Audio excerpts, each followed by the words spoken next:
Never shows up on my phone like in time. Hey, What'd you say? what?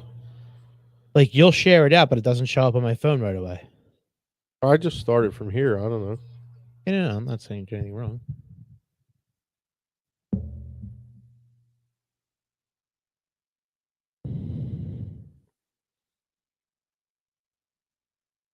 Test, test, test. You gonna turn me off?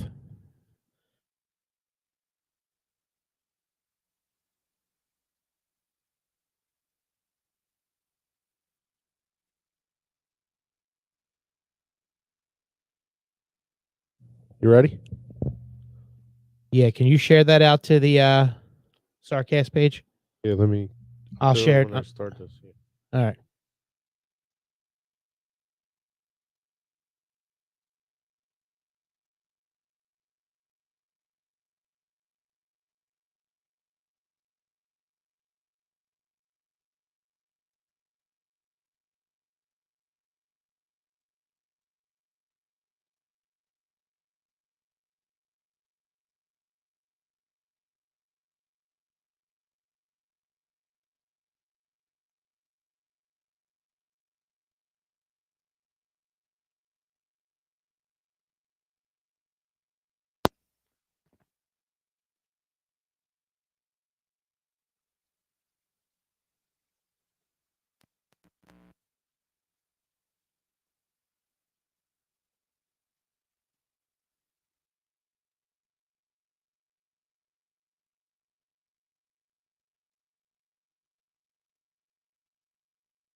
And here we go.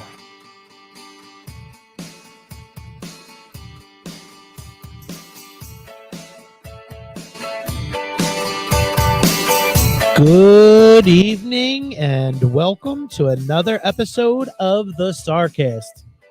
I am your host, Steve Lybrand. Joining me, the co-hosts, my best friend, my brother, my family, Mr. Robert Rennie. What's up, man? Thanks for all that love right there. Dude, I'm getting so nostalgic today. I'm dodging bullets like you wouldn't believe. Yeah. Yes, man. My world is closing in on me. What do we got? A health update here? I'll give a health update. I'll do a health update.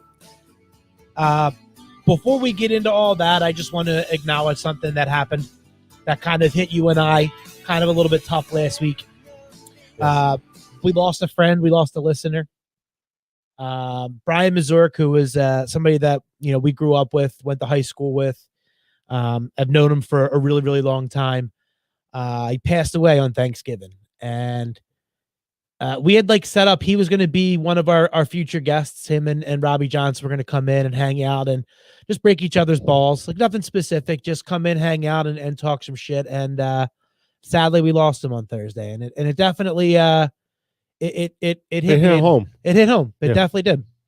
So condolences to his family and to all of his friends. And yeah, I mean, He's definitely going to be missed. Some of the stuff people wrote on Facebook about him was real, really, really heartfelt, I guess. yeah, definitely one of those dudes, didn't have an enemy in the world. No, definitely not, man. Nobody had a bad thing to say about him, Yeah, it's a shame. It is. But I wanted to acknowledge that because it definitely hit home. And while we're talking about future shows, I had teased last week that we were going to be doing the whiskey show next week. It has been postponed. I spoke with Jay and I spoke with Casey, and both of them we're going to set this up probably for right around the end of the year. 2021 show? It is. Okay. It's going to be a big show, specifically because we have two different whiskey connoisseurs, whiskey brands. J Fog coming in from. Did I Uber that night? You should Uber that and night. bring like a bag or something so Possibly. I can get home safely. Yeah. I definitely would. There may be some cigars going on in the studio. I don't know. I don't know what you do with whiskey. So we're going to find all that out. And J-Fog, Pops McCann's been a great sponsor to the studio itself, CB Pro Live, and to everybody here, Santa Boot First. As you can see, I'm wearing my Santa Boot First shirt tonight. Probably can't see it through. I'll stand up a little bit. Who left that Frankfurt shirt on the chair there? Oh, that's my Frankfurt shirt. But my Santa Boot First shirt that you can get at Monkey's Uncle. They're selling them in at Monkey's Uncle in Doylestown.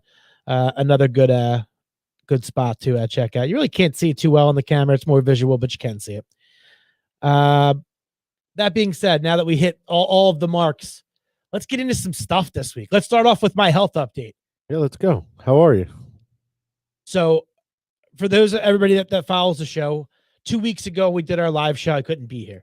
The reason I couldn't be there at the live show was because I had potentially been exposed secondhand contact through stupid Deke from Santa Boot First. He was around people and he wound up testing negative and it threw everything for a loop. But I say that lovingly, as you know, Deke was here last week and everything was all good. Everything was all good.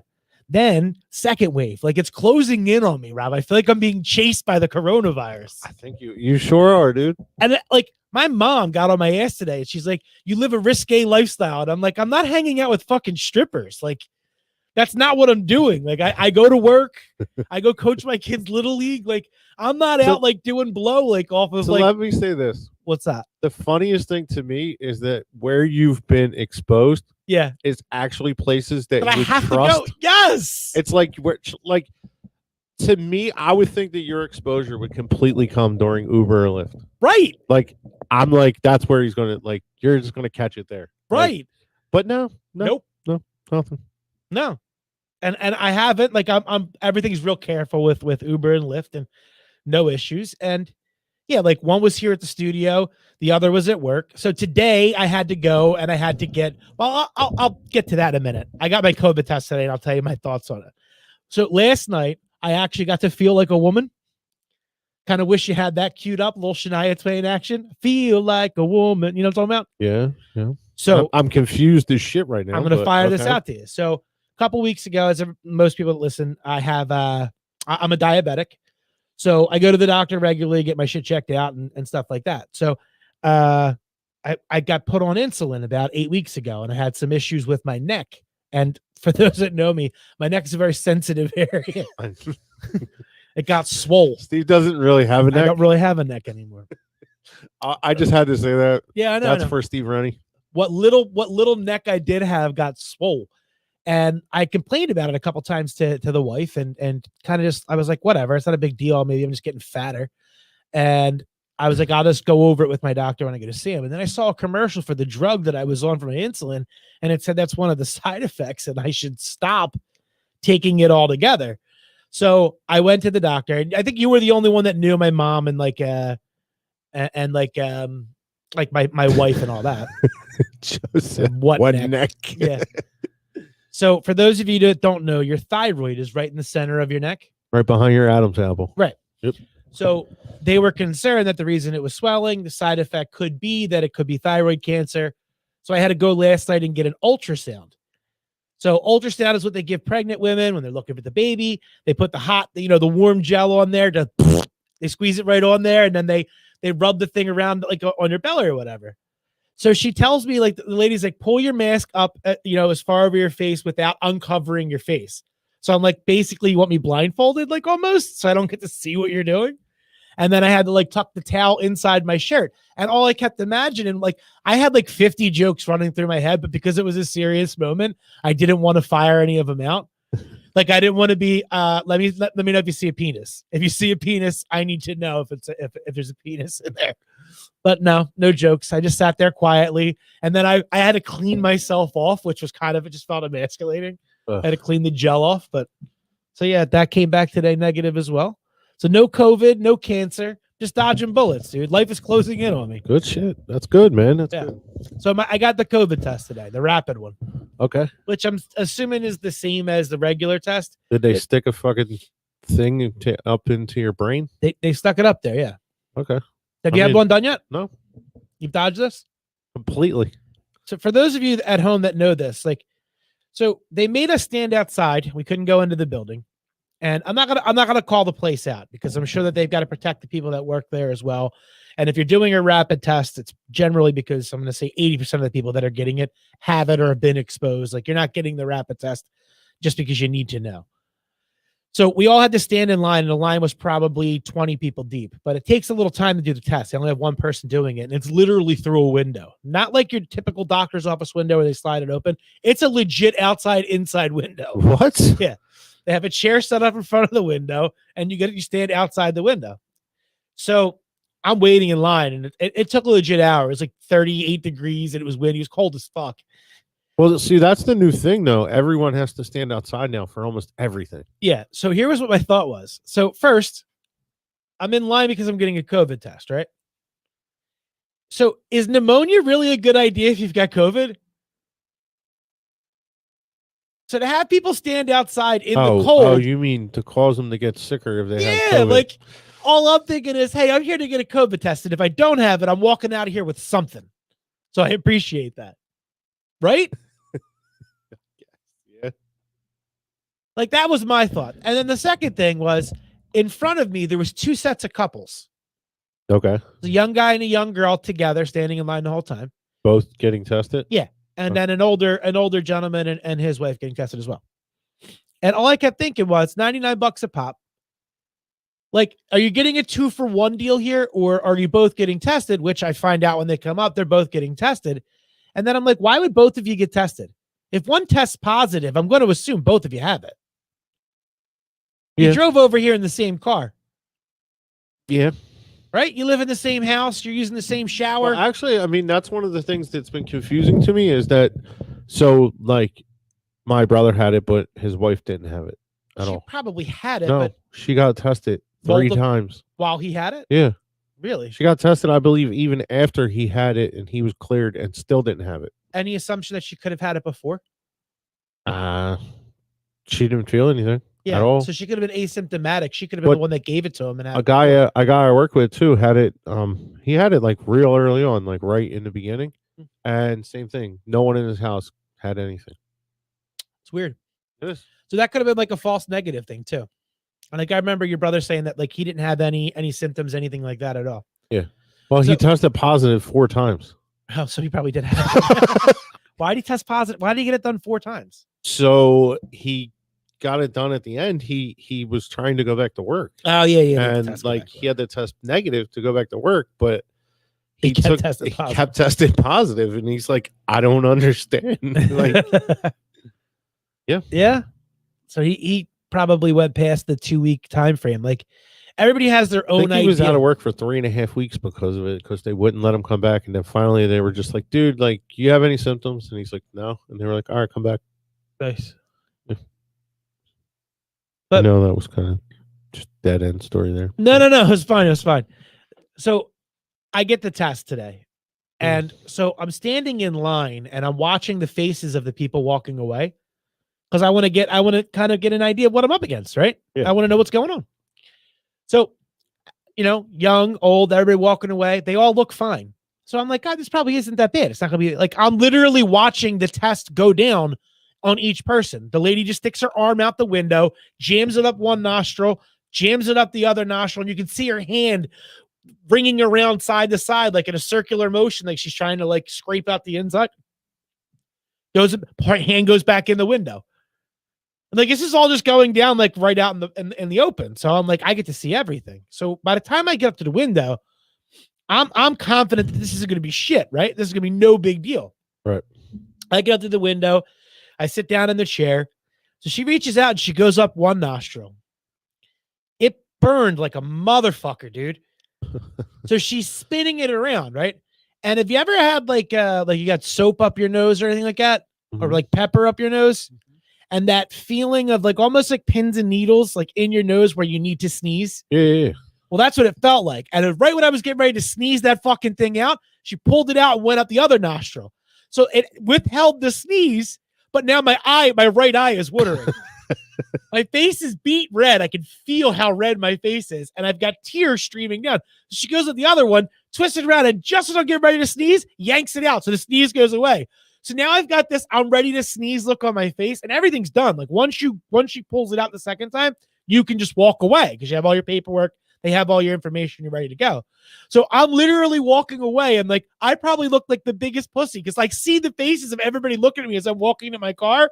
It's just nothing but sheer panic because I've got tears running down my face. Right, my face is beet red. I've got snot hanging out because she just yanked whatever was up there out, and I look like the biggest bitch. And I got to the car and I just went.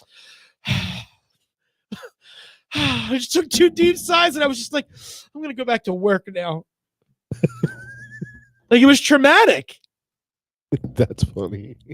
It's traumatic. Like I literally got back to the car and I just took 2 deep sighs. Like, now, here's a tip though. Ready? So if you're going to get the test done, yeah, you got to find a drive-up site. Okay. It's cold out. None of them have drive-up sites now. They don't have that no more? They have a drive-up site if you're getting, not for the rapid. Really? No, they'll do a drive-up site for the, what's it called? The PCR or something like that. Okay. PRC or something. That's the 3-day test. That's the more accurate one. The rapid one, they don't do the drive-up, which they should. But I feel like they're trying to. So how accurate are your results? They're accurate, but it does give off false negatives. Does give off false positives. Okay. So it's one of those where they say, like, if it comes back positive, but you have symptoms, they're going to tell you to go get the long-term test. If it comes back negative and you have symptoms, then they're going to tell you to get the long-term test. So for them, it's just a money grab. And they raised the prices like overnight pretty much. Earlier in the week, it was 75. Today, it's 99. Like, it's just getting higher and higher. Really? They're making a mint. Like, literally, from the time I got there was 12 people in front of me. And when I left, there was another 15 behind. So do the math. This is all day long. They're making thousands and thousands and thousands. And it's only a cash thing? Yeah. Your insurance doesn't cover it. Insurance doesn't cover the rapid tests. Wow. So the people that are getting them are just getting screened because they want to know if they need to go get the long-term test to get the results. You know what I mean? So like, if you do come back positive, you have to go get that 3-day test because they need to confirm it. And then that one's covered by your insurance. That make sense? Yeah. I mean, it's just, wow. They're making a friggin' mint. Thousands and thousands of dollars. You think they'd be a little bit nicer? Cup of coffee or hot cocoa outside, but no. You think they would sort of let you inside? I walked away like I got punched in the face, Rob. That's what I look Isn't like. it fun? So ready? So I just want to say it this way, okay? So you're able to go stand outside to take a test to see if you have COVID. Yep. But you know you're also able to go and sit down outside at some restaurant and eat whatever, or go shopping at Walmart, or I'll say this without getting into politics, because we try to avoid that as much as possible. What they're doing to the bar industry and the restaurant industry is absolutely reprehensible. Mm-hmm. It's terrible. I get and the concept of if you're having a few drinks, your inhibitions are down, you're gonna be a little more risque than what you normally would. It's no excuse for saying, hey, we're gonna basically shut down an entire industry, but we're not gonna give you anything to compensate, especially it being 2 weeks before or 3 weeks, a month before Christmas. Yeah. Like, it's just a shitty thing to do. The amount of people that you put out by this recommendation without any kind of support whatsoever. Like, if you were going to say, hey, we're going to put this out here and we're going to give you, financial relief. We're going to do something to help you out, but this is what's best for everybody. Fine. You're at least working with the people. You're helping them. But to just say, hey, we're going to shut you down completely. Yeah. Well, no, they're saying you could do like delivery or stuff, or you could do outdoor dining. It's like, bro, it's 38 degrees outside. Who the hell wants to eat outside? Nobody's eating outside. It's like, and then the outside dining, like if I want to go out and have like a drink or whatever, like, no, you're not getting that delivered. Well, you also, if you want to go to a bar and have a drink, yeah, last call is at 10 o'clock. Right. How did you guys take 4 hours away from people? But again, there's no rhyme or reason for what you're doing. None at all. Like, no. if you can go stand in line at a fucking Target, which they did on Black Friday, I saw it with my own they've eyes. done that the whole time. If you can go to Lowe's or Home Depot, to say that you can't go sit in a restaurant and have a meal is absolutely insane. Yes, I agree 100%. And in all honesty, like, vote them all out. Because I get that there's a public health that you're trying to do, and I would guarantee the numbers are like 8-2 out of every 10 that agree with this. That agree with what I'm saying, as opposed to the two people that are like, no, safety and numbers. Like, no, nobody agrees with you. Yeah. Like, no, well, so I'll say it this way. When it first happened and they were like, all right, it's going to be like 2-3 weeks. We're just going to have to shut everything down. Everyone was like, okay, all right, we'll do what we have to do. We'll make do, we'll whatever. And then they came out with the stimulus on top of it, like all around the same time. Everything was cool. Right. But then when they never lifted it, people lost, dude. People were losing their shit. Absolutely. Like, think about it. There's people who have their whole life is in a bar. Right. Like, everything they've done, dude, was that $75,000 or whatever it costs now to get the liquor license. Mm-hmm.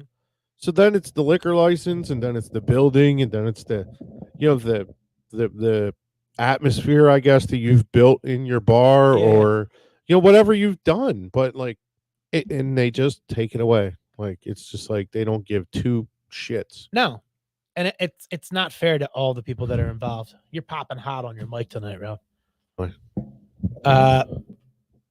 So like, yeah, like I just, in an entire industry for no reason. Like, you have, like, I get that the safety and the health implications of what you're trying to say, but you can't just do what you're doing.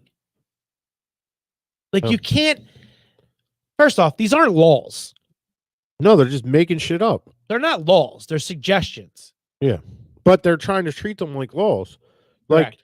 I don't know if you there's a video on Instagram of the mayor of Los Angeles, like, telling people that he's authorized the water company and the electric company to turn your shit off if they deem that you're, like, have too many people, or you're not, like, dispersing from your house and shit. And it's like, what? Yeah, that's like, rough. Where do you now have control over my fucking electric bill? Like, yeah, you know, or my water bill, all of that stuff, dude. Like, but yet this is the same person who's sitting in his house, like, yeah, my whole family came over for Thanksgiving and it's all good.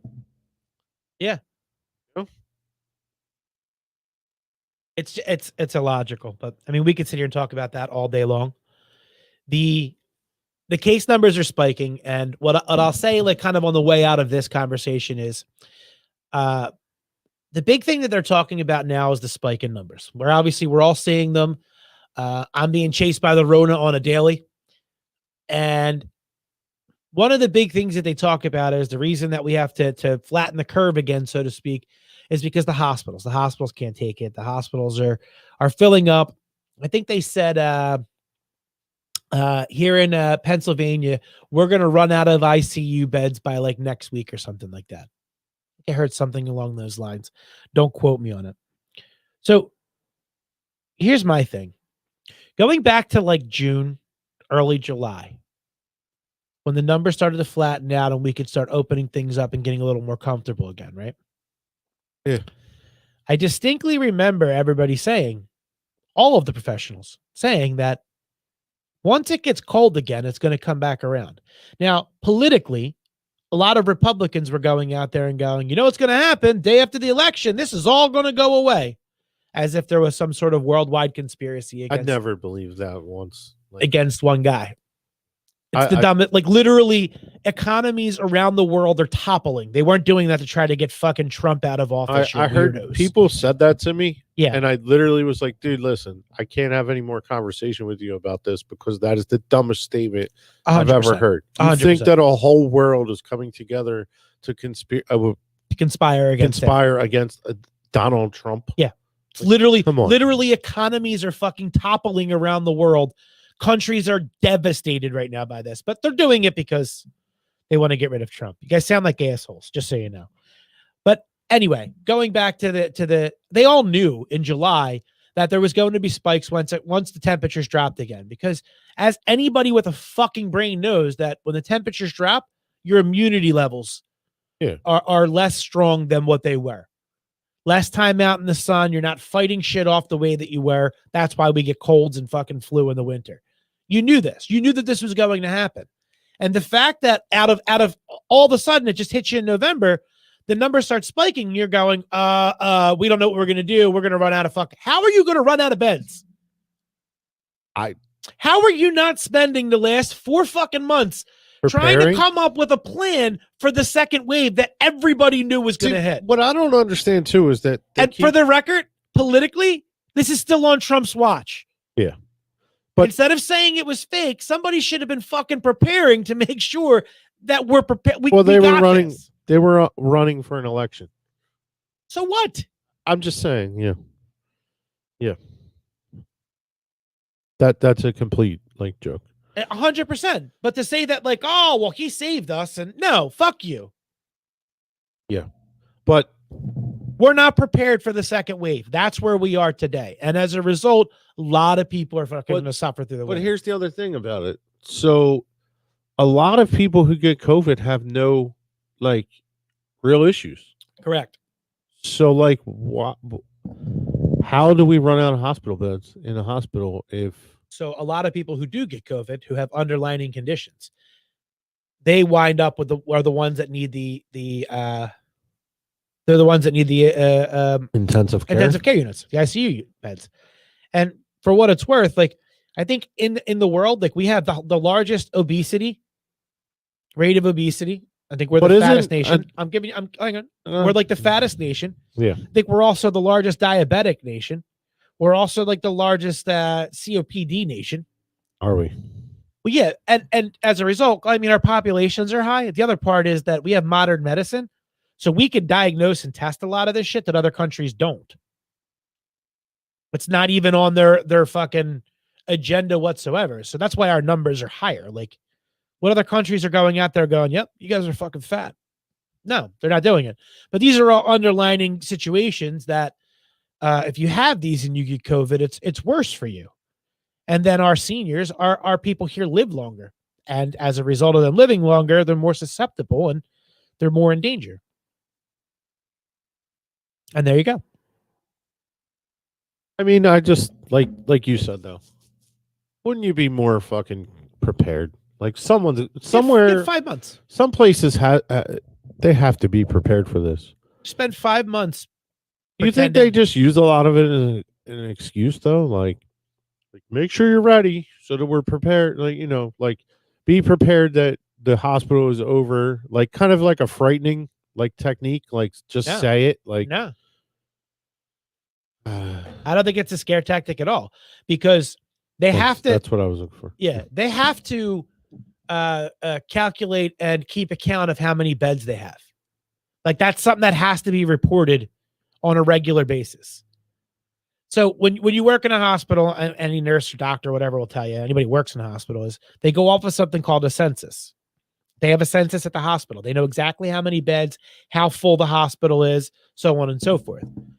So from a medical community, they can all put their numbers together at a fucking minute's request and say, this is what our census is. Uh-huh.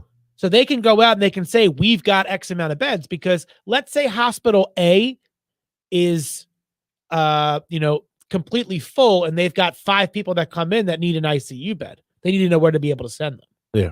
So they'll transport them to another hospital that can handle that flow. And they need to know. Right.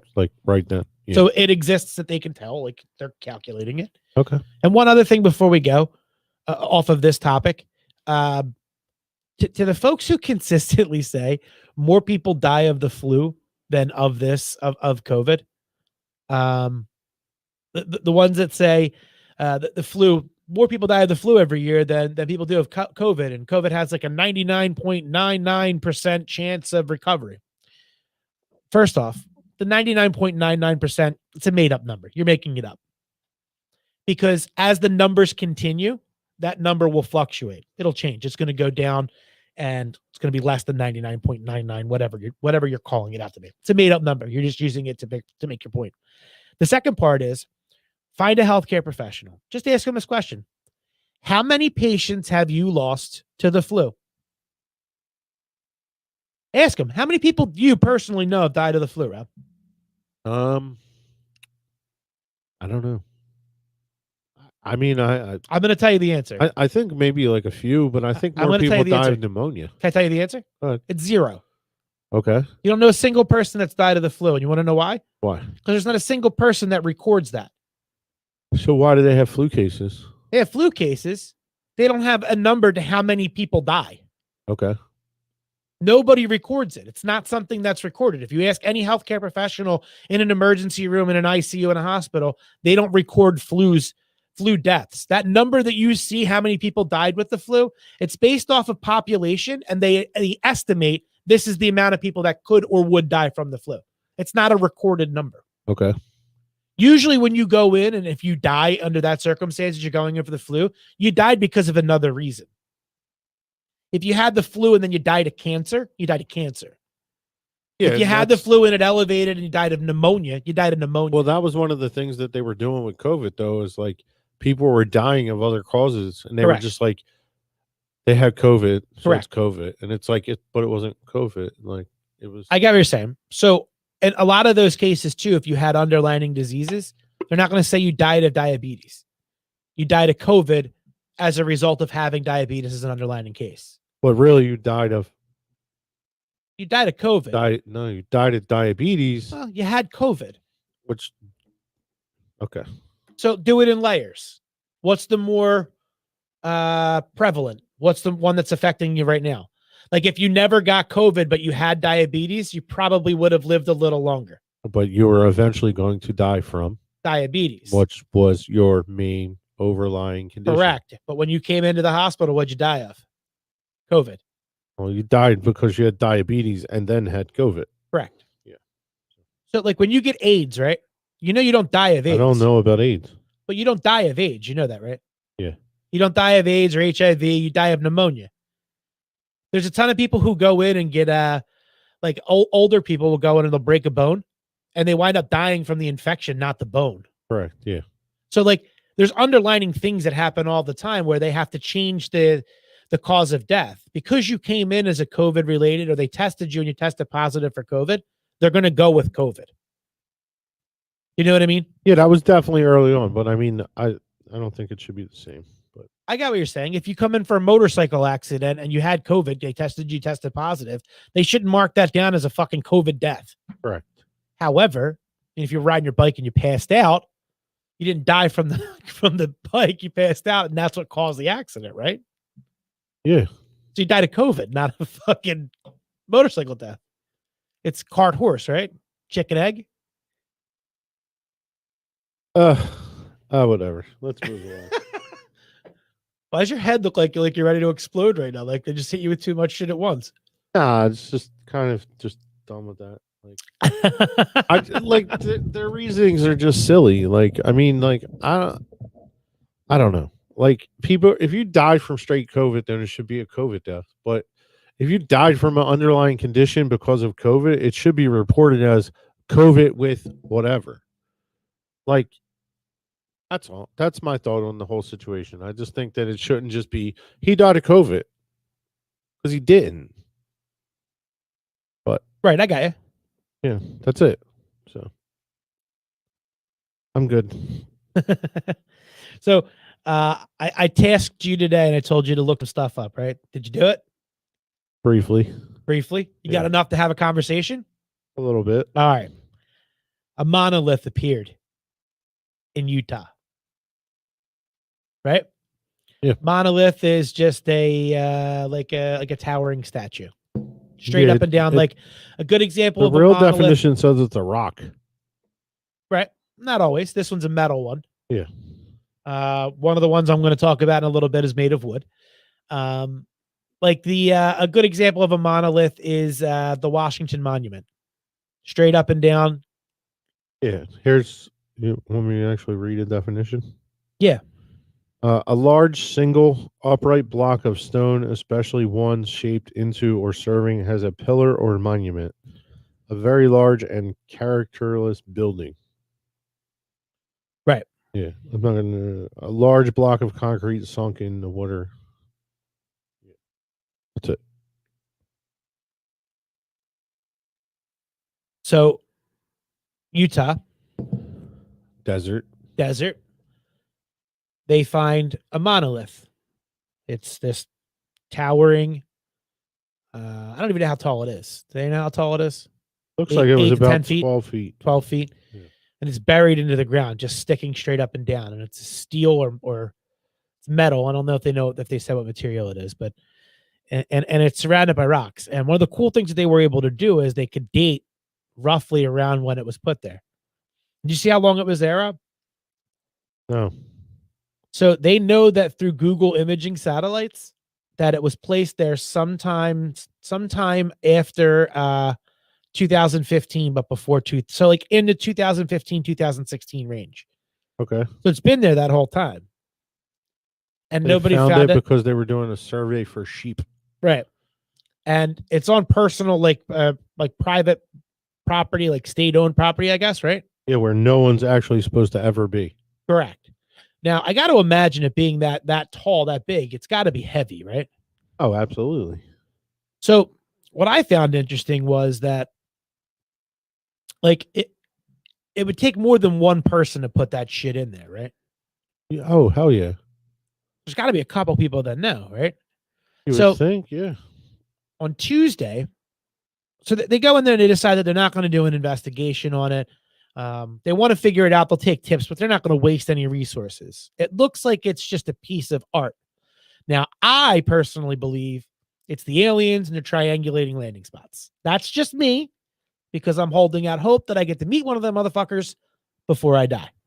Right? Okay. Tuesday in Utah, this thing mysteriously goes missing. Mm-hmm. It's just gone. Nobody knows how. Nobody knows why. I would assume that if you find something fucking buried in the ground like that, armed guard 24 hours a day, right? Tomb of the unknown soldier style. That motherfucking Marine stands there, wind, hail, rain, no matter what. He's not leaving because we need to know, right? Right. Nobody's watching this thing, middle of the night, poof, just up and disappears like a fart in the wind. And then guess what they found? Another monolith in Romania. Now, the monolith they found on the hillside in Romania just appeared there. They made a big deal like, oh, we found another one. We found another one. Gone. Found it on Tuesday. Gone by last Tuesday. Gone by this week. Gone. That's and strange. then it is strange. And they were exactly the same thing. Not the same one. One had circles on it. The one that was in Romania. The other one was it was just flat, like evenly shaped, like shiny metallic, right? Okay. Yeah. That's the term they use for it, metallic. And then also, there is a phallic landmark statue in Germany, just mysteriously disappeared. It's a straight up wooden dick, basically. It's got a head. It's got a couple nuts. It's just outside of Munich. It's 7 foot tall.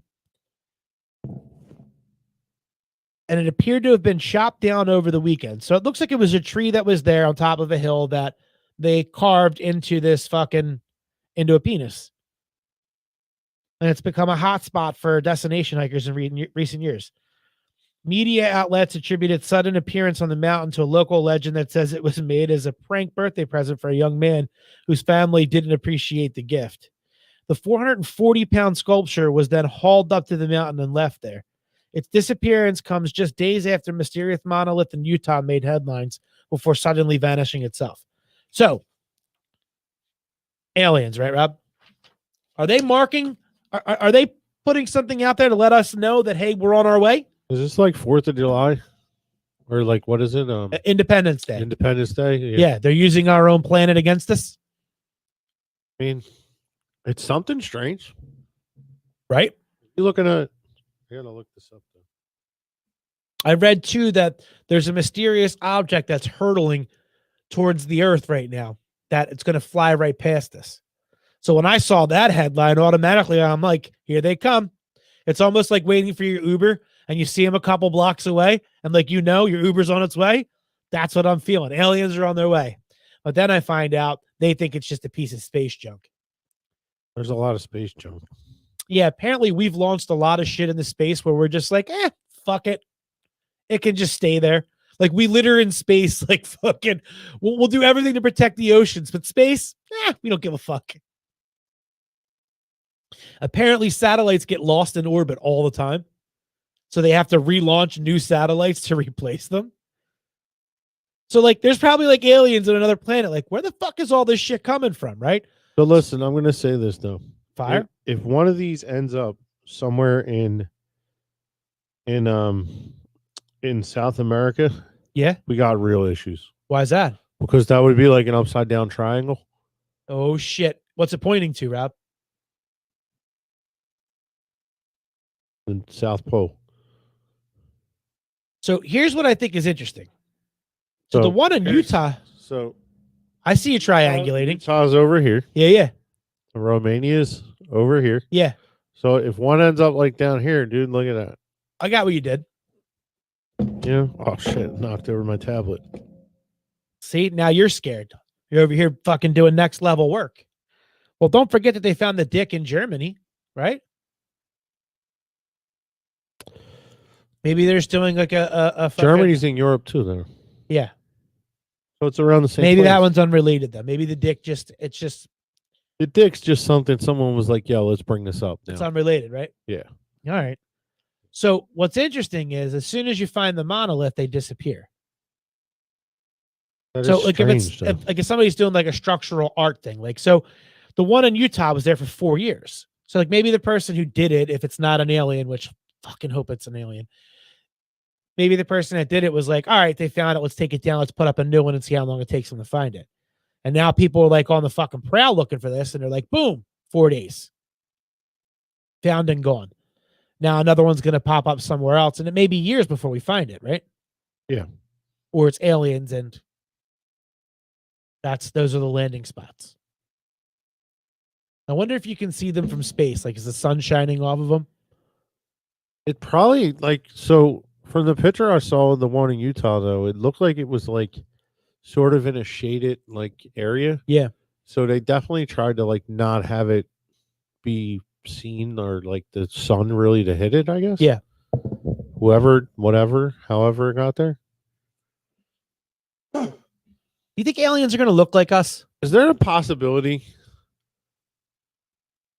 that because lightning makes like glass. Yeah. They use lightning rods to put that shit in like the beach.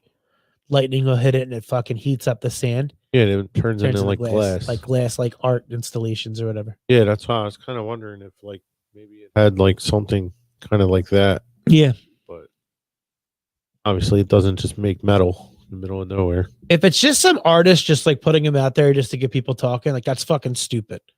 Well, I did read the one in Utah though. The only thing left was a box where it was. Did they open the box? What's in the box? So you need to start getting drops back, dude. Yeah. What was in the box? Anything? It said nothing. Nothing? Just a box. Just an empty box. Yeah. Yep. Interesting. Well, I'm hoping it's aliens. So the dick that they found up on top of the mountain, Rob. Uh-huh. So a lot of people would come there and they would take pictures of it, right? Because that's what Americans do. We go out of our way to take pictures of ourselves for social media, right? Yeah. So there's a town in it's an Austrian village named Fucking. They're going to change their name after unwanted tourist attention. English-speaking tourists have increasingly flocked to Fucking for a photo op next to an entrance sign bearing the village's name. The residents of a tiny Austrian village named Fucking voted to change its name after enduring unwanted attention from English-speaking tourists. Come next year, the village of 100 residents near the German border will be named Fugging with 2 G's. Like it's straight up Fucking. It's been on a map there since 1825, but they believe the name could have went back to like the 11th century. They just come, all these English-speaking, mostly Americans, because that's what we do. They all just keep coming up and hanging out next to the sign just so they can take pictures with the sign that says fucking. It's awesome. I got to imagine I that would do Interforce, that. Pennsylvania is the same way. Oh yeah. People just stand outside the Interforce, woo, pointing at it. There's fucked up names in Pennsylvania. Yeah. I have 3 more stories, and then we'll touch on something at the end. Video shows unauthorized man with flamethrower atop New York City bus. So just the headline alone grabs me because I wonder, like, if you ask for permission, will they give you permission? And then it's video shows authorized man with flamethrower atop a New York City bus. Like, of course he's unauthorized. Why else the fuck would he be up there? Right? If it's authorized, it's not as good a story. Oh no. A rapper, of course, who said he was making a tribute to a legendary New York City hip-hop group was recorded shooting a flamethrower from the top of an occupied bus in an unsanctioned stunt a transit agency spokesman called absurd, dangerous, and just plain stupid. First off, hang on. Bystander taken video, taken in Brooklyn earlier this month, gained attention on social media on Tuesday after police union tweeted as an example of the city becoming less safe. The city's transit agency said it was an unauthorized event performed by the rapper Dupree G.O.D., who said in an Instagram post that he was shooting a video tribute to the Wu-Tang Clan, the celebrated New York City hip-hop group. Dupree, who also refers to himself as the Flame God, posted drone footage of the effort. In an Instagram post, he invited people to the area for ice cream, t-shirts, and champagne. A message-seeking comment was left with Dupree. There's 25 passengers on the bus, nobody injured. It's crazy. So, where the fuck do you get a flamethrower at? Call of Duty? Like, doesn't it seem odd? Like, that you can just go to the fucking store and people can just be running around shooting rap videos with flamethrowers on them? I mean, a little bit, yeah. Like, it is kind of weird, especially considering some of these, like, states and stuff. That was in New York City? Yeah. On top of a bus in fucking Brooklyn, bro.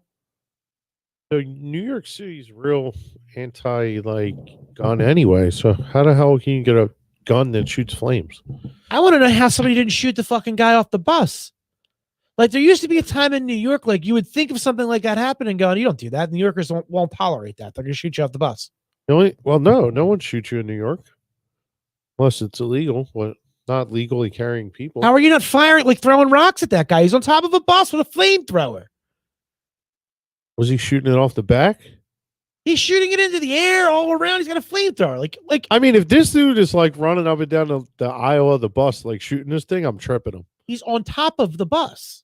Yeah, like they have the double-decker buses. Was it a double-decker bus? Doesn't say. It was probably a double-decker bus. Even if it's not, if he's on top of the fucking bus. Your mom said the Army Navy store. Joe, they don't have those no more. It says the Metropolitan Transportation Authority said 25 passengers on the bus were discharged at the next stop and picked up by the next bus. No injuries are reported. We don't even need to say how absurd, dangerous, and just plain stupid this was. The reckless individual who torched over the top of an occupied bus put New Yorkers, including the bus operator, in life-threatening peril. So I don't know if you know this, but like in other parts of the world, like there's people who take heavy-duty machinery like that and they'll fucking use it as a terrorist attack. Yeah. Like the fact that guy wasn't shot off the top of the bus is amazing to me. Yeah. To shoot a fucking rap video. Like, what are you doing? Like, who says this is a good idea? It's like, you ever see those prank videos where they'll go and they'll do something like asshole-ish to somebody? And like, they're surprised when the dude grips them up and is ready to whip their ass. They're like, it's just a prank, it's just a prank, it's just a prank. Oh, yeah, the dude who like walks up and takes people's like phone and shit. Yeah. Like in the projects. There's a bunch of them, dude. The dude in the projects taking people's phones. Or the people that will throw rice over an aisle in a bucket. Yeah, but bro, that's hilarious. It is hilarious. But like when somebody goes, I know you did it, they grip them up. Like like one of those dudes is going to get fucked up. But they should. Right. Yeah. But like when they get gripped up and they're like, it's a prank, it's a prank, it's a prank. Like, let me ask no, you, it's not this is a prank too. I'm dropping. Let me ask you a question though. Yeah. Ready? Yeah. Speaking of those type of like pranks. Right. Dude, if you're in Lowe's, are you that blind that there's someone behind you? No. Like, dude, I almost know, like, when I come into an aisle in the store, okay? Right. Like, unless the aisle has like 25 people in it. Hmm. Like, if I walk in the aisle and there's 2 people at the other end of the aisle, I'm like, okay, I got a note there. So there's somebody behind me, because usually, like, I'll step over to the right or something. Yeah. So I know where, like, basically know where everyone is. If someone's moving sneakily behind me, like, I'm going to know somehow. Right. Not because they threw something on me either. I know that a majority of that shit is staged. It has to be, right? 100%. Yeah. But like every time that like they get gripped up and like, it's a prank, it's a prank, it's a prank, I'm like, hit them. Please hit them. Please hit them. And that's probably why we haven't, because they're not doing this. And the fact that like young kids eat this shit up. Like my younger 2 kids watch this stuff and they go, oh, he's going to do a prank. He's going to do a prank. Watch this. And I'm like, no, I don't want to watch this. Like it. Huh? I do like some of it. Like, no. The glitter one in the store where like the dude just throws glitter in the air. And like, I still just don't know how the guy don't realize though. Yeah. That's the part that gets me. Get on my nerves. Like, ready? If you're in the store and someone comes up to you and they're like, yo, listen, dude, we want to do a prank. Right. Like, we're going to throw glitter over top of you. You're going to stand here and like you didn't know and then act shocked. What are you going to give me? Exactly. How much money? Yeah, I'll How do much? it. I want cash though. How much? You're fucking going to put this up on your page, right? 500? I'll need more than that. Yeah. British Airways investigating reports. Stewardess is offering sexual service between flights. Oh. Passengers are also promised unspecified adult entertainment on board. British Airways is investigating reports that one of its Heathrow-based stewardesses is selling sex and her undergarments during and in between flights. Photos of flight attendants' risque advertisements on social media were first reported by The Sun. The photos show her in a variety of suggestive poses while in uniform on a plane. For $33, a passenger can be the new owner of her underwear. Twice that will be a securing fee where a prospective client can meet her at a hotel, according to the paper. Passengers are also promised unspecified adult entertainment on board if the price is right. All you have to do is give me a sum of money and you'll be treated to a whole different experience of your choice. So they're investigating. My question to you is, how do you know if you're getting the right flight? How do you know if you're getting the right flight? Yeah, like I don't want to show up to the flight and go, oh, it's not her. Now I got to go to fucking Utah for no reason. Internet? Right? Like, it's gotta be on the internet. What's got to be on the internet? That. What? Like the whole thing. Well, yeah, I got the story from the internet. What I'm saying No, is I'm saying her advertisement has to be like this flight. yeah, 100%. But yeah, what I'm saying is like, oh shit, Joan just texted me. She just texted me a bunch of flamethrowers. yeah, she sent them to me too. Way to go, Joan. You can buy them at Home Depot, apparently. I'm getting a flamethrower for the studio, Rob. We'll fucking flame out the window and see what happens. The first one on here is like basically a propane torch. Right. It's not going to do what like a flamethrower The does. second one is I don't know. anyway. Back to the stewardess. Third one's probably the same as just a torch. Yeah, these are like just torches, honestly. Like I've used these before to melt like snow on the railroad. You know what you didn't use them to do? Find out what happens Fucking if you film a put damn freaking rap video. well, you didn't find out what happens if you run gasoline through a coffee maker. Oh yeah, I've got to still do that this You week. do have to do that. Yeah, you have to do it. So going back to the stewardess, right? So here's my question. Why? First off, I mean, if you're just looking for extra cash, like that's probably a terrible way to do you it. should probably just go on OnlyFans. Probably should have your own OnlyFans, the stewardess page, and you probably would do better than what you're doing there, according to Dylan. So, did you ever find out which ones he we talked about it. Which ones are they? I don't. Nobody I would know. He said He wouldn't give you names. he wouldn't give me names. He's not dropping tapes. Come on. My man said if you want receipts, you're gonna have to purchase it yourself. I don't want receipts. I just want to know which ones. I let him know that you guys are all interested in his account information as well. So he knows that he's on your radar. All right, cool. So to speak. I just wanted to know which You've people taken a they were. flight before, right? Yeah, plenty. How long in advance do you think the stewardesses know that's the flight that they're going to be on? Because all of this means too that you're buying a last minute flight, which means it's way more expensive. I would say they probably get what, weekly schedules? I'm assuming. Right? I'm guessing. Yeah. I mean, like how would you know that she's going to be on this particular flight at this particular time? Like if she's like, hey, if the price is right, I'll fuck you on the plane. And it's like, awesome, I'm doing that. However, I now have to figure out which flight you're going to be on. And do I want to spend the weekend in San Francisco? Because I'm not really sure that I do. And on top of that, I got to get round trip. I'm now $800-900 into it. This is going to get pretty pricey because I got to get a hotel, all of this just to fuck some stewardess on an airplane. And $33 for her across the underwear seems overpriced. Yeah. Because I have a feeling like they're not going to be like good underwear. Not for $33. She's been on a plane for like but also not for $33. That's got 10 pair for 35. Are they guys? No. They're women's. We'll talk about it after the show. All right. Anyway. What's up, E? E just checked in. E, would you pay $33 for a stewardess's underwear? I'm not. You have another phone out here? I do have a phone out there. Okay, it's ringing. So I thought I heard the vibrating. So anyway, threw me off. That's the number. All right, you want my get rich quick scheme? Go ahead, let's go. You and I this weekend. Do you have a cage? Kind of cage. Huh? Kind of cage. I got a cat box. My man Eric said no. You have a cat box? Yeah. I got a big ass dog cage too. That'll work. We're gonna need both of them. All right. What are we doing? We're going down to Frankfurt Terminal. Okay. Going down to Bridge and Pratt. We're going back to our old stomping grounds. We need a loaf of bread. All right. It's like $5. Belgian racing pigeon flies past record in auction. A 2-year-old Belgian racing pigeon called New Kim has set a world record after being sold for $1.89 million.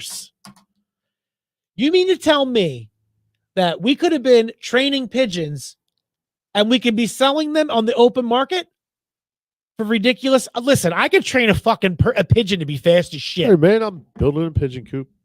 Right?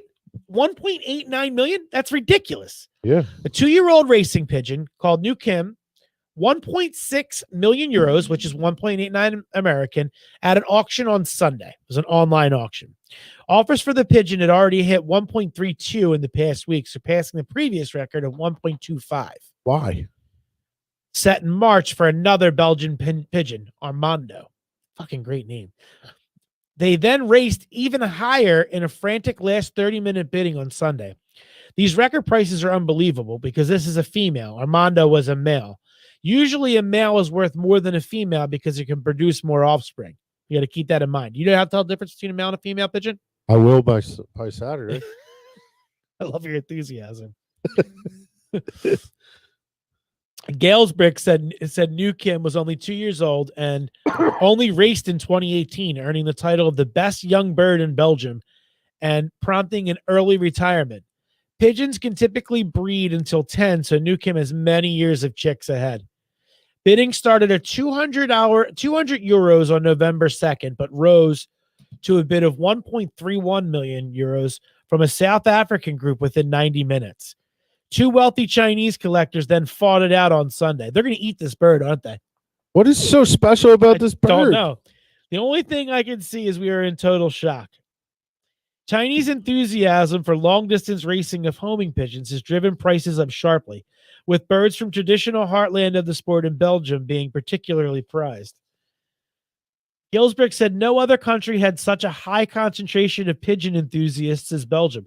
Bro, they've never been to Bridge and Pratt. Dead serious. Bro, there's so many pigeons there. Right. So I know Mike Tyson spends a shit ton of time like in his pigeon coops. He like trains them and shit like that. Now I know why. These things are valuable as shit and we didn't even know. We were sitting on a fucking gold mine when we grew up in Uncle Frankfurt. Marty knew fucking way before his time. Yeah, was he fucking honing them? He had a fucking whole coop, dude. Did he? Yeah, like if you told That him, was his retirement plan. He just didn't tell anybody. yeah, if you told him you were going on vacation, he'd be like, "Yo, can I give you a box to take with you with some pigeons in it?" You'd be like, "For what?" He'd be like, "Just let them go when you get there." Like, what the fuck? Did you ever do it? I didn't do it, but people did do it for him. Yeah, He wanted you to see if they came back. yeah, they always came back. Did they? They always came home. We talked about this before. I don't remember talking about this. That's Oh, wild. Yeah, a little bit ago we talked about this. Like, they literally always come home. Unless Jesus. someone takes them now and sells them to fucking Belgians. So this guy said, so you have 2,000 pigeon fanciers in a very small country competing with each other on a very high level. It's like the Champions League, he said, referring to European Soccer League competition. So now we've talked about this before where people get caught fucking smuggling birds into other countries. Like that's going to be us. We're going to be a Sarcast story as we try to smuggle in fucking a couple dozen pigeons into Belgium. You know who's going to rat us out? Eric? That fucking stripper. Because we're not going to give her the $33 for her underwear. Oh, fuck that, dude. If we're taking pigeons in, she's helping. Might Fuck as that well. $33, dude. She's the one getting us on the plane. She's going to be our smuggle bunny. Yeah. So real quick, we didn't talk about this last 2 weeks before we end the show, and I kind of want to address it because I don't know. I love the guy. Alex Trebek died a couple weeks ago. It's been probably about 3-4 weeks now. Ken Jennings looks like he's going to be his early replacement until they find somebody else. What do you think they're looking for? If they go with a woman, I'm going to be pissed. If I they heard try Mina to do Kimes was mentioned, right? I've heard Mina Kimes as well. So it's interesting. Mina Kimes was actually have you watched any of the celebrity Answered the $1 million. She gave the $1 million question. For those of you who don't know, Celebrity chef or something. Yeah. He was a celebrity chef. And he hit the $1 million. And it was on a guess. Like she just fired it out. She said, I think it's this one. So did you ever know that question though? Did you hear the question? I did. Okay. I wouldn't have gotten the answer. Me either. I would have. No, he did the right thing and phoned a friend. Unfortunately, we're not prepared. We don't have the question, but it had to do with a president that I didn't even know was a president. Ben. Yeah, I didn't know either. What was the president? So she answers the question. Mina Kimes is a sports reporter. She does she does a sports radio show for ESPN. She used to. No, I don't even think she does it anymore. ESPN Daily is what she does. I think she's on NFL Live now. Yeah, it's possible. I know she's a sports reporter. The question was, who was the first president to have electricity in the White House but never touched the light switches because they thought they would electrocute themselves? And the answer was Benjamin Harrison. Yeah, I didn't even know the fucking Harrison. I didn't even know Benjamin Harrison was his fucking name. Me either. Eric says she's smoking. She is hot. She's very smart too. She went to MIT and shit. That's awesome. But you know what my problem is? What's that? She's got too much personality. Okay. The person that takes over for Alex Trebek, and again, anybody who knows me knows that I'm a huge Jeopardy fan. I watch Jeopardy almost every night. I keep score. I fucking go hardcore. My father-in-law and I sit there and we celebrate the entire show. And the one thing that I'll tell you, which makes Alex so genuine, is he doesn't really have much personality. At least he doesn't try to interject his personality into the show. You know what I mean? Uh-huh. Yeah. You can't have that. Like, you literally have to, and you also can't be like the smartest person you can't hold this shit. I can. Oh man, I don't even know who I'm talking to now. Okay. You also, as a Jeopardy host, like, you don't want them to be overbearing and taking on like your like, you don't want them to be up there answering questions and like snickering at people and being like, "Hey, you didn't know that?" Like, that's not what you want. That'll ruin the whole show. Like, when you get an answer wrong, it's just an answer wrong and move on, like Alex did. Alex made the show, though. I don't know who's going to really be able to take his place, though. I mean, Ken Jennings is, from him being on the show, I mean, he's well known. They also have made him like an associate producer in the background. He's actually lining up questions and making answers and stuff, and so he is doing things in the background where he's actually being a part of the show and coming up with new and different questions and stuff. Ken Jennings is, and So he's definitely become a part of the show, Ken Jennings. Right. And so I don't know. We'll see how it goes with him guest hosting. I think he's going to do the first show of 2021. So Alex's last show is going to be Christmas Day. So a little behind the scenes on how Jeopardy works. They record 5 shows a day. Yeah, they only film 15 times a year. Right. So like, I think that's what I read. 15 times a year or something. right. But they'll film like a bunch of episodes consecutively, which is interesting to me because they show up. My mom said that. Tell him, Joan. They show up and like, I always wonder, like, they look live as shit. Yeah, but like, do they have a wardrobe? Like, first off, if it's me and like you win a couple episodes in a row, I'd be exhausted. Like, that's why it's so impressive the way that Ken Jennings did it. Like, it's not like he's just showing up for a half-hour work over 180 days or whatever it is. Yeah. Like, imagine that you have to do trivia competitions and you're doing 25 of them in a 5-day stretch and fucking winning too. Yeah. Like, that's the same thing with like James Holzhauser. Like, the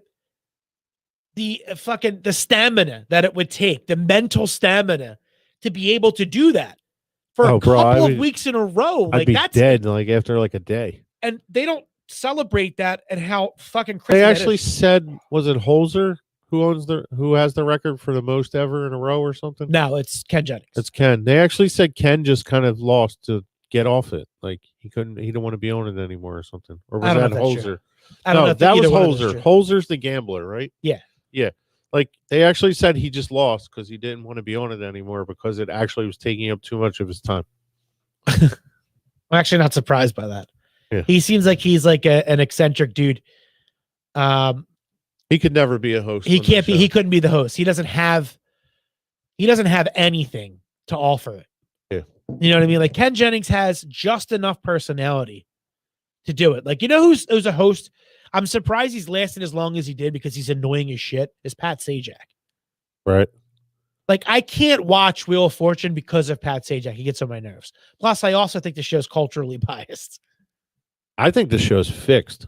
What, Wheel of Fortune? Yeah. Have you seen what they're doing now? So that one of the other things I wanted to talk about was the new COVID rules for game shows.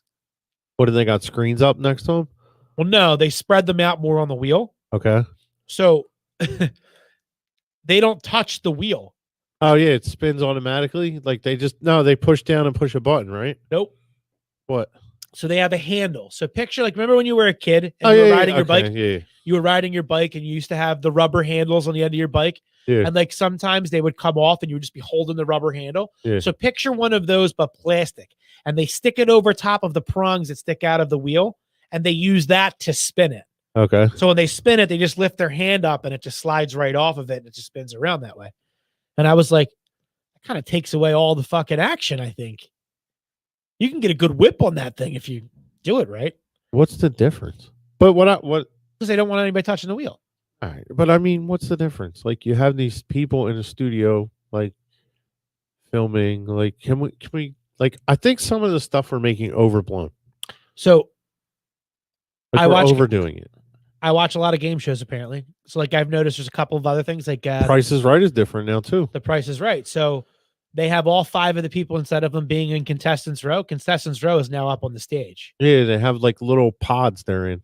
Yeah. Yeah. And they're all like separate. And first off, if I'm ever on Price is Right with anybody and I make a bid and you bid $1 more than me, I'm fighting you. Hands down, like I've actually seen people go, I'm sorry, and they apologize. Don't fucking say sorry to me. Yeah. Throw hands. Put your fucking hand. Like, honestly, that's the shittiest move ever in anything in life. Like that's why if I'm ever on that show, I'm bidding the most ridiculous bid. Like I'm literally the only bid I have is I'm trying to go for the correct price. The 2 bids that piss me off the most are the guy that bids $1 more than the last person, and the guy who just bids $1. Yeah. Well, the guy who bids $1, you should just screw him over. Yeah. $2. Yeah, $2. And I'm punching you in the face. Well, if you bid one, because I can't win. There's no chance for me. You just fucked up that entire round for me by bidding $1 more than me. Yeah. And like it's totally like a shit move. Like bid $10, bid $50. You can't bid over, right? You have to be under. Yeah, it's closest to without going over. Yeah. So like if I'm the second to last person to bid and everybody else has bid before me 600, 700, 800, and I go 1,500, and the last guy goes 1,501. Like, fuck you, dude. Now, anything that's higher than 1,500, he wins. I can't win anything. Like, he just completely fucked me. Let's get back to Wheel of Fortune real quick, and let me tell you why I think it's fixed. God. I think they're able to stop the wheel whenever they want. Who? Like the producers and shit? Yep. Why? Because, dude, like, you ever see someone's on a complete roll, and then all of a sudden they haven't been near bankrupt at all? Yeah. And then all of a sudden it's like, bankrupt. Like, so they literally had the prize, half the car, 15 grand. Like, how much of that is on the show? Like, how much is that not on the person that went, you just got way too fucking greedy? No, they needed letters. They didn't know the puzzle. Like, they literally got like 5,000 and had an R and got 3 R's. Yeah. And then the next spin, they just got like the prize. And then, you know, like they had the half car from like the previous round because you can carry it over sometimes or something or whatever. The other one that gets me too on there is when they take someone's free spin. Like, you know how you like sometimes you win the free spin? Yeah. If you get bankrupt, they take your free spin. It's like, dude, really? It was just a spin. I think the thing that annoys me the most is, so I've actually mentioned this to people and like nobody remembers what I'm talking about. So back in the day, Wheel of Fortune used to be on during the day. Used to be on like in the mid-afternoon. Yeah. And instead of cash, they would get an opportunity to pick prizes for a specific amount of money out of a prize room. Okay. I don't remember this stuff. Right. So like, and you can Google it, look it up. It's a legit thing. If anybody remembers what I'm talking about, like it was a room and like inside the room, it would be like a hunter's room theme or like an outdoors room theme. And there'd be like skis in there and like fucking tennis rackets. And they would tell you like, you have $400 to spend. And you would go, all right, give me, and like everything had a price tag on it. And you would go, give me the skis for $12 and give me this for this amount. And then that's what you would get for winning that prize. That was your total amount of money. So you would take home prizes instead of cash. And it was so much better than what it is now because everything is so anticlimactic with the show. And what annoys me is like, they'll give away, like they'll do 3 like quick spin puzzles or whatever, where the person with the quickest buzzer, you don't have to spin, you $3,000, $1,000 for each one. So there's no fucking skill to it. Like you just push a button. Yeah. And then when you finally get to the end, right? Everybody picks the same exact letters almost every time. RSTLNE for the vowel, and then they go CMDA.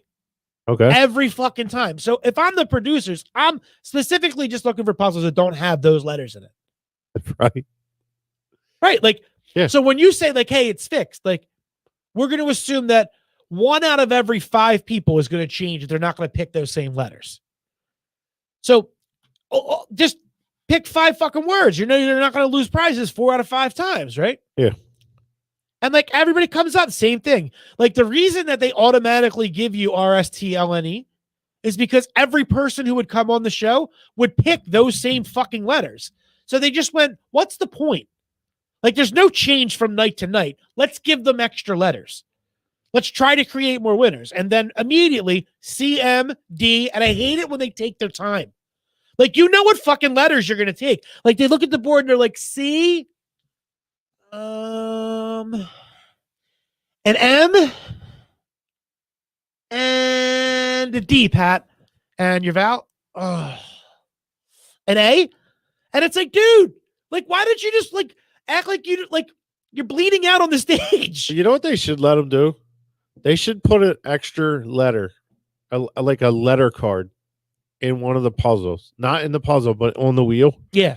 That if you get it, no matter what, and you make it to the final round, you get an extra letter. Not a bad idea. Just something in. Isn't that the wild card? What's the wild card? I don't know.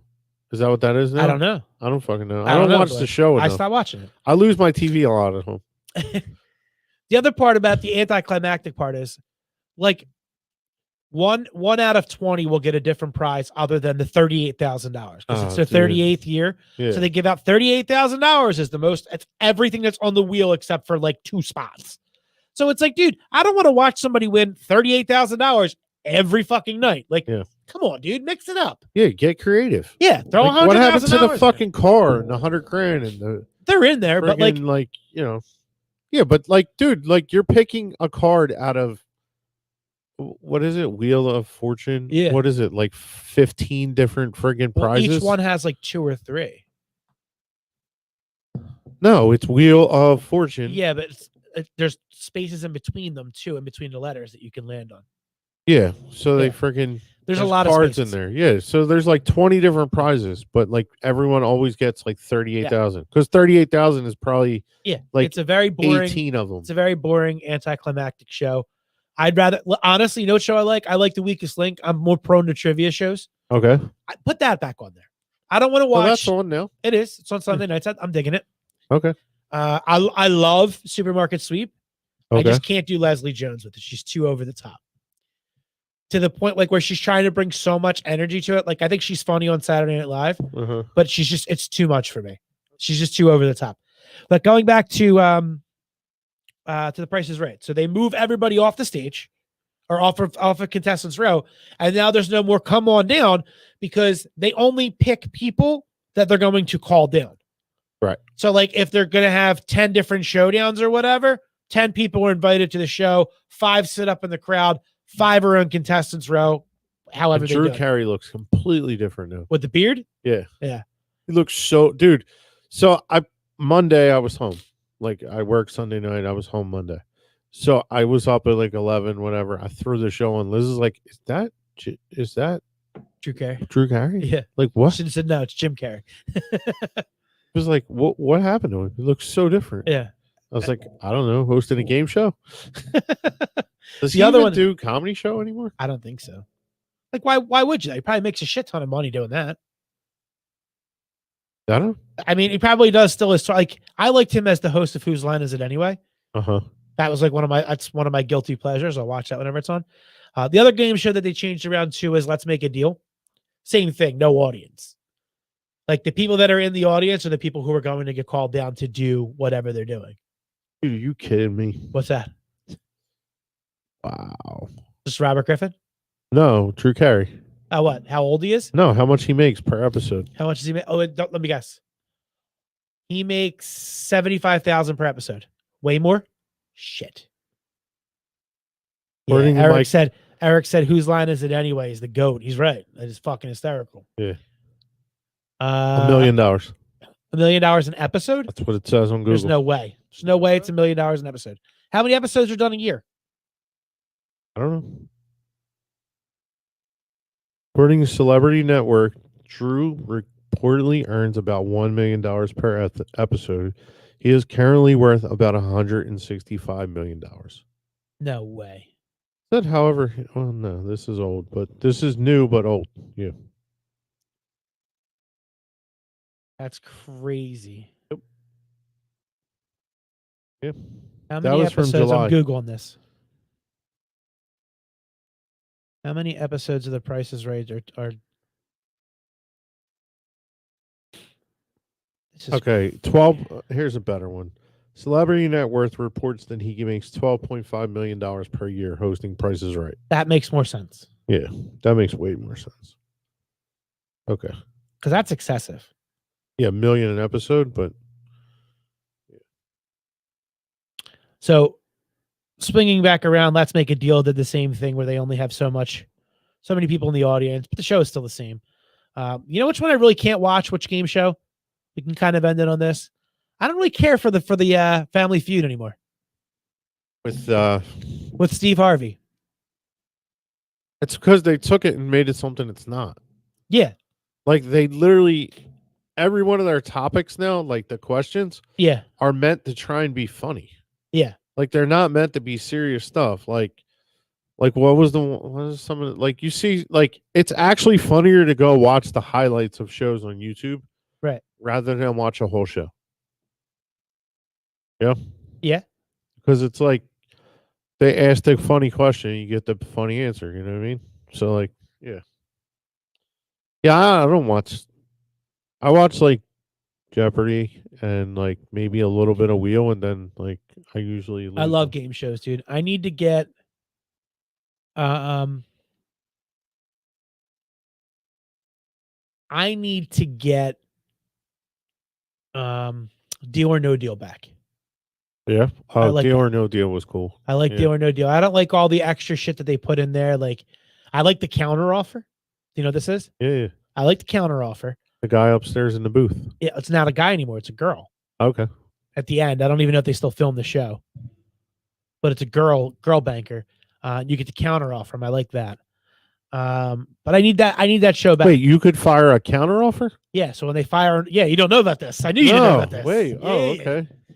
So I don't know if after they came off of NBC and they went to the Game Show Network or wherever they went, they changed. It was no longer a male banker; it's a female banker now.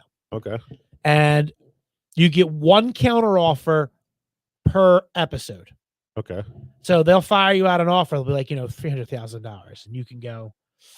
But you have to be strategic, because if you go too high on your counter offer, you're definitely going to get declined. So you couldn't go like, hey, I've got $1 million left on the board and I've got $1 left on the board, and like the offer they give you is 500,000. Like, you can't go 900,000 and expect your counter offer to get taken. You got to go like 750. You got to give them a legit counter offer, because they obviously know what's in there. Like, they want to, you know what I'm saying? Yeah, and they also know what case is what. But I've heard it's actually like so on all those shows that because most of them are filmed in California, that by the time you're done actually winning, you owe so much money in taxes. Like especially like if you win a car, right? Like you have. Well, so have you ever noticed when you played, when we were talking about Wheel of Fortune? Yeah. So like if you win a prize, they give you the cash amount. Yeah. So like you win a trip to Aruba, they add the cash amount of that trip to your total. Correct. So at the end, you don't actually win a trip to Aruba. You just get the cash amount. You just get the cash amount. And then you pay. You just pay the taxes on it. But what are is the tax on that? Like, it's not a standard tax. It's probably more like a bonus tax, right? Like 50%. I don't know if it's that high, but it's a lot. It's like a lottery. It's a lottery tax, which is significant. Yeah, it's probably 50%. Significant. Yeah. All right. Well, I mean, we game showed it up a little bit here. Listen, I'll talk game shows all day long, but I wanted to touch on that because Alex is gone, and we're all dealing with COVID. Yeah, we're all missing with COVID. We're missing COVID stuff, man. Alex didn't die of COVID, though. He didn't. He died of pancreatic cancer, and yeah. And he went out fighting. He did. He absolutely did. But that's our show for this week. We'll end it on a somber note. Went a little bit longer than we normally do, but that's what we do. So we'll see you next week. All right. See you guys. Take care.